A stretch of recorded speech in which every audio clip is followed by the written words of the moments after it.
여러분 안녕하십니까? 4월 27일 목요일 MBC 생활뉴스입니다. 미국 도널드 트럼프 행정부가 상원 의원들에게 새로운 대북 정책을 설명했습니다. 중국과 북한을 미국의 위협으로 생각한다는 건데요. 현재 북핵 미사일 시험에 대비해 경계 태세를 유지하고 있다면서 협상과 대화가 포함된 성명도 발표했습니다. 워싱턴 박승진 특파원입니다.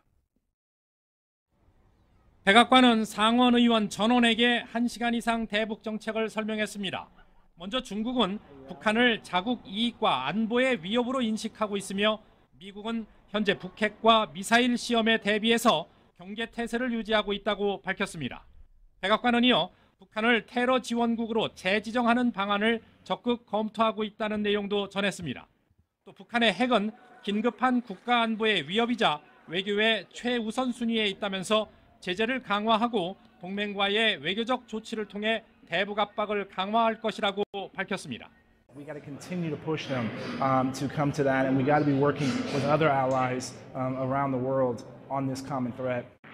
이어 틸러슨 국무장관, 매티스 국방장관 등 외교안보팀은 대북 정책 합동 성명을 발표했습니다. 북한의 경제 제재와 외교적 압박을 가해 핵과 탄도미사일 프로그램을 포기하도록 하는 동시에 협상과 대화에도 문을 열어놓는다는 내용입니다. 북한이 핵 위협을 단계적으로 줄이고 대화의 길로 돌아오도록 국제사회의 책임 있는 구성원들이 북한에 대한 압력을 키우도록 할 것이라는 내용이 포함됐습니다. 강경 기조는 당연히 유지하면서 협상을 위한 조치도 착수하겠다는 뜻으로 해석됩니다. 워싱턴에서 MBC 뉴스 박승진입니다. 중국의 외교수장이 최근 이 한반도 긴장 상황과 관련해 중국은 전쟁 가능성을 단 1%도 감수하지 않을 것이라고 밝혔습니다. 중국은 전쟁의 위협을 막겠다며 모든 관련국의 협상 참여를 촉구했는데요. 금기종 특파원입니다.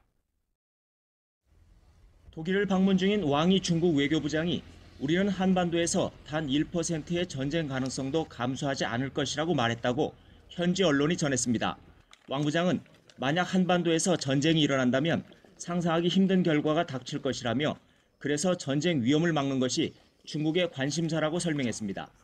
그러면서 북한은 핵 프로그램을 중단하고 한국과 미국은 대규모 군사훈련을 끝내야 한다는 동시 중단의 양비론을 주장했습니다. 왕이 외교부장은 독일 외교장관을 만난 자리에서 한반도 긴장 완화를 위해 모든 이해 당사국의 갈등 증폭 행위의 자제를 촉구했습니다. 이어 지금 가장 긴박하게 해야 할 일은 한반도 갈등에 얽힌 모든 관련국이 협상을 재개하는 것이라고 밝혔습니다. 왕 부장의 이 같은 발언은 최근 미국과 중국의 동시 압박 속에 북한이 6차 핵실험 도발을 미루거나 중단한 것이 아니냐는 관측이 나오는 시점이어서 주목됩니다. 미중 정상회담 이후 미국과 북핵 공조 모습을 보여온 중국이 6자 회담 등 관련국들의 대화를 본격적으로 촉구하는 신호탄이라는 분석이 나오고 있습니다. 베이징에서 MBC 뉴스 금기정입니다. 미군이 한반도에 설치한 고고도 미사일 방어 체계 사드를 곧 가동하겠다고 밝혔습니다. 해리스 미 태평양 사령관은 북한의 미사일이 칼빈스함에 발사된다면 바로 격추될 것이라고 경고했는데요. 워싱턴 현원섭 특파원입니다.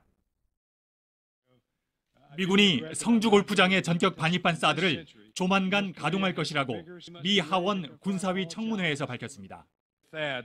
which will be operational in the coming days and able to better defend South Korea against the growing North Korea threat. 해리스 미 태평양 사령관은 중국의 사드 배치 반발에 대해서는 터무니없는 처사라면서 대북 압박에 집중하라고 말했습니다. 또 한반도 해역에 재배치된 항공모함 칼빈스노를 타격하겠다는 북한의 위협에 미사일 공격이 있을 경우 확실히 격퇴할 수 있다고 자신했습니다. If it flies, it will die if it's flying against the Carl Vinson strike group. 해리스 사령관은 북한이 결국 미국 본토를 타격할 수 있는 ICBM 개발에 성공할 것으로 전망했습니다. 그러면서 하와이에 미사일 방어 능력을 추가로 전개하는 방안을 검토해야 한다고 강조했습니다. 또 앞으로 북한이 미국에 위협을 가할 수 있는 군사적 능력을 갖추게 된다면 미국이 변곡점을 맞게 될 것이라고 주장했습니다.